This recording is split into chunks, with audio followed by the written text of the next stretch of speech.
I want to start this episode with a great story. Janice called it a miracle. Janice and Jim marriage had been empty for a long time. Janice had complained to Jim that she needed his love, but he never responded. She really said that she hated him. He was a methodical person. He did everything by routine and no one could break into his routine. She said for years she did everything she thought a good wife should do, but she felt no love coming back from him. After that, they even leaned forward and attended Gary Chapman's marriage seminar for the first time. During and after the seminar, Jim didn't say too much. He seemed to like it. He said that Dr. Chapman was funny. She said that the seminar ended on Saturday afternoon. Saturday night and Sunday were pretty much as usual, but Monday afternoon he came home from work and gave her a rose. "Where did you get that?" she asked. He said, "I thought you deserve a rose." She started crying and said, "That's so sweet of you." The next day he called her from the office and asked her what she thought about his buying a pizza and bringing it home for dinner. He said he thought she may enjoy a break from cooking dinner. On Wednesday he brought each of the children a box of candy and he had a small potted plant for her. Thursday night after dinner he handed her a card with a message about his not always being able to express his love to her, but hoping that the card would communicate how much he cared. Again Janice started crying. Her love tank was drying for years. By Saturday night after their dinner at the restaurant, she said to him, "Jim, you have to tell me what's happening. I don't understand."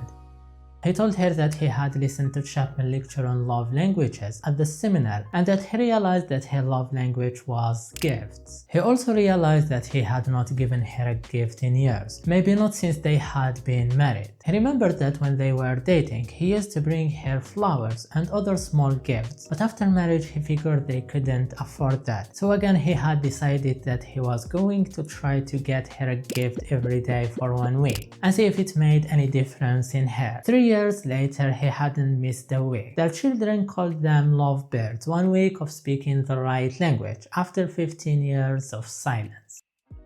Janice called it a miracle. Chapman called it something simpler, a love language finally spoken.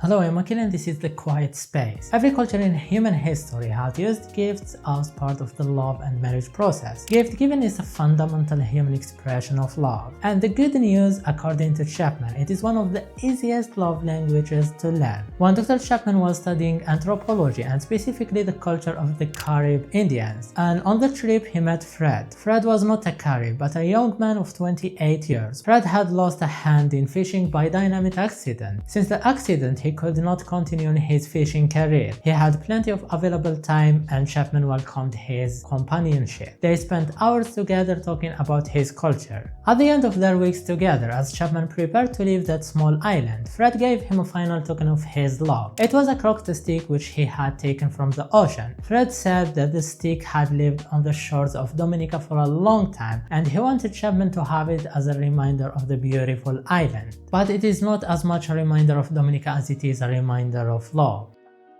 The value of a gift is not its price. It is the evidence that someone was thinking of you. A gift is proof of thought that was expressed through action, and it doesn't need to cost money. A wildflower picked from the roadside, a homemade card that was made by love, or anything else. What matters is the intention behind it, not the price. Dr. Chapman called gifts as visual symbol of loves, and wedding rings are the most universal example. They carry emotional weight not because of their material value, but because of what they represent. Chapman tells the story of a husband whose wife threw her wedding ring at him and walked out of the house. He didn't pick it up for 2 days. When he finally did, he cried uncontrollably. The ring hadn't changed, but being in his hand instead of her finger, it meant something completely different. The symbol was broken, and without the symbol, the love felt broken too. If you are a saver, if spending money feels wrong to you, Chapman reframes it completely. You are not spending, you are investing in your relationship, in your partner's love tank, and a full love tank always gives back more than it receives.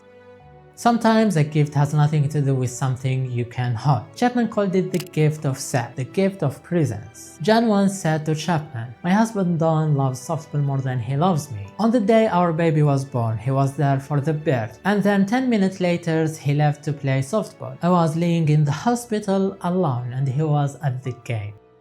Chapman asked if that was the only time. On the day of my mother's funeral, he came, but as soon as it was over, he left. My brothers and sisters came home with me, but my husband was playing softball. The baby was now 15 years old, and Jan was still telling that story with the same pain, as if it had happened yesterday. Later, Chapman spoke to Dawn, and Dawn had a completely different version. I was there throughout the entire labor. I was there when the baby was born. I took pictures, I was so happy.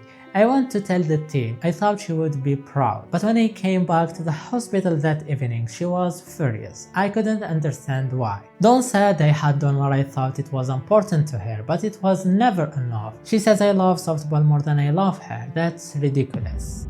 Don was not a bad husband, he was a sincere husband who completely failed to understand the power of presence for Jan. Don's body in that hospital room was not just a kind gesture, it was the gift. Chapman says it plainly. Physical presence in the time of crisis is the most powerful gift you can give if your spouse's primary love language is receiving gifts. Your body becomes the symbol of your love. Remove the symbol and the sense of love evaporates. A dozen roses sent to the hospital would not have spoken as loudly as Don simply staying in the room. That is what makes receiving gifts the most misunderstood love language. People hear gifts and they think things, objects, price tags. But sometimes the most powerful gift is simply you there when it matters.